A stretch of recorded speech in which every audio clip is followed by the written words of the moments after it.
Assalamualaikum warahmatullahi wabarakatuh. Salam sejahtera untuk kita semua. Yang terhormat, Ibu Tri Murtini selaku dosen pengampu mata kuliah pemahaman peserta didik, dan tidak ketinggalan pula teman-teman yang saya sayangi dan saya banggakan. Perkenalkan, nama saya Indah Solihatul Amalia, mahasiswa PPG Prajepetan Universitas Negeri Semarang. Pada kesempatan kali ini, saya akan memaparkan hasil laporan profiling peserta didik di SJN Sadung Tiga.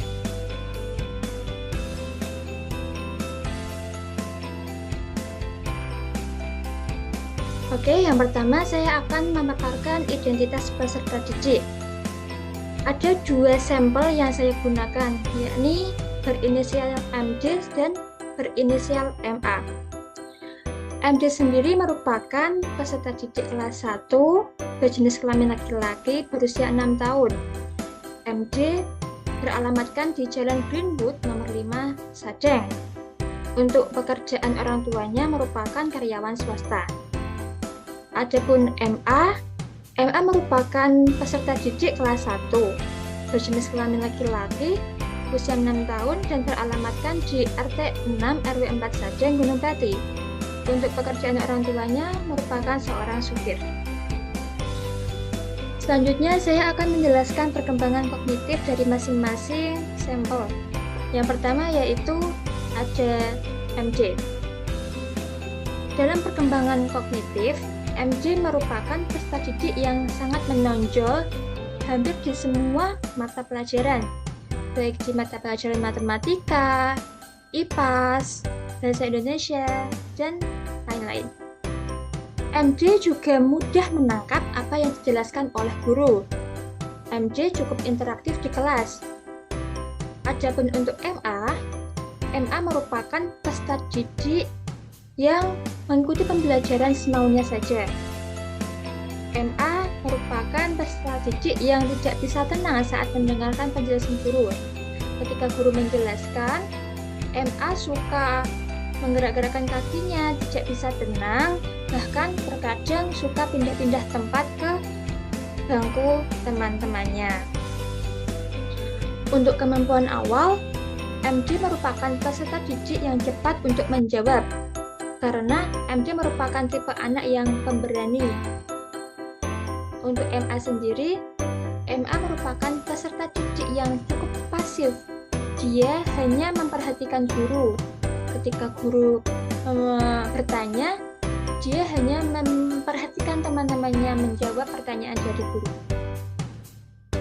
Selanjutnya, gaya belajar dari MD dan MA. Untuk MD sendiri, MD mempunyai gaya belajar dengan model visual dan auditor. MD bisa menangkap pelajaran berdasarkan media pembelajaran ataupun alat peraga yang disediakan oleh guru. Dia juga cukup mudah menangkap penjelasan dari guru. Selain itu, MD juga menyukai kegiatan menggambar. Selain menggambar, dia juga suka pembelajaran yang mengandung cerita. Untuk MA merupakan peserta didik yang model pembelajarannya campuran, yakni visual dan audio. Sama dengan MD, MA menyukai kegiatan menggambar. Tapi seperti yang sudah saya jelaskan sebelumnya, ketika pembelajaran, MA termasuk peserta didik yang tidak bisa tenang, sehingga dia riwa-riwi ke manapun tempat yang dia inginkan. Selanjutnya, motivasi.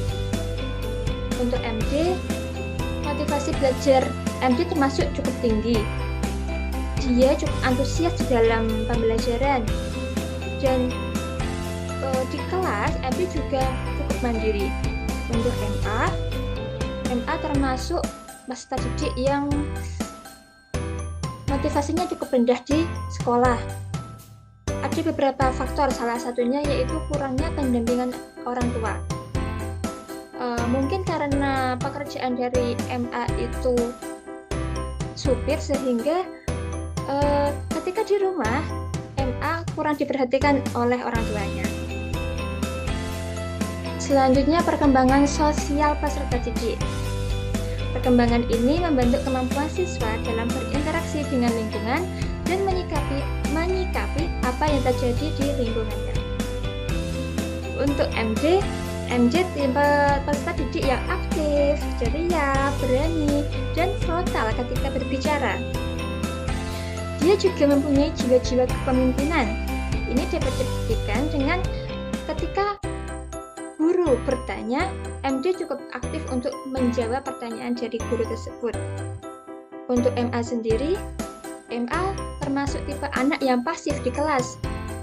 Ketika gurumu bertanya, dia tidak menjawab, tapi tetap mendengarkan. MA cenderung pendiam dan suka menyendiri. Namun, di kelas dia tidak mudah beradaptasi, sehingga dia hanya bermain sendiri, kalau tidak pergi ke luar kelas sendirian, seperti itu. Selanjutnya, perkembangan moral.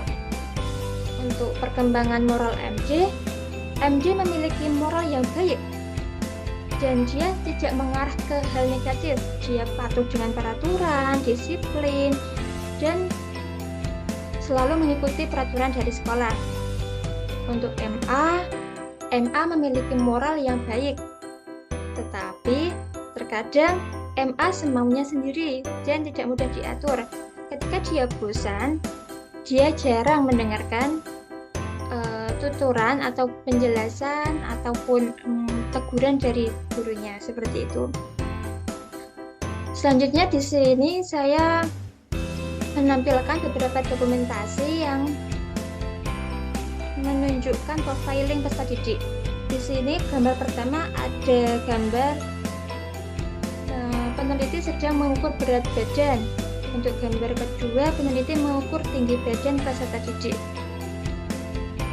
Di slide selanjutnya, saya juga menampilkan dokumentasi ketika wawancara dan pengisian angket. Karena dari MJ sendiri itu anak yang mudah diatur, sehingga saya bisa mengajaknya berwawancara dengan mudah. Namun, untuk MA, karena dia cukup bosan, sehingga saya harus mencari waktu di sela-sela bermainnya. Saat itu saya mewawancarainya ketika sedang istirahat setelah olahraga.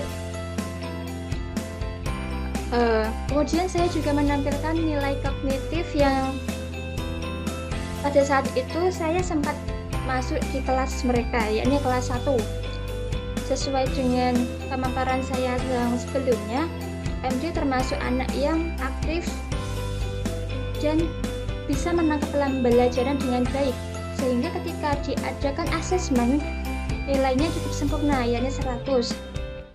Namun untuk MA sendiri, dia paham dengan pembelajaran, namun ketika diaplikasikan ke dalam soal, dia cukup di atas, dia bisa namun tidak mau memaksimalkan dari soal yang diberikan oleh guru, seperti itu, sehingga nilainya kurang dari KKM.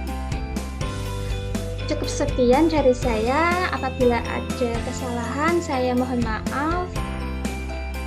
Saya akhiri. Wassalamualaikum warahmatullahi wabarakatuh.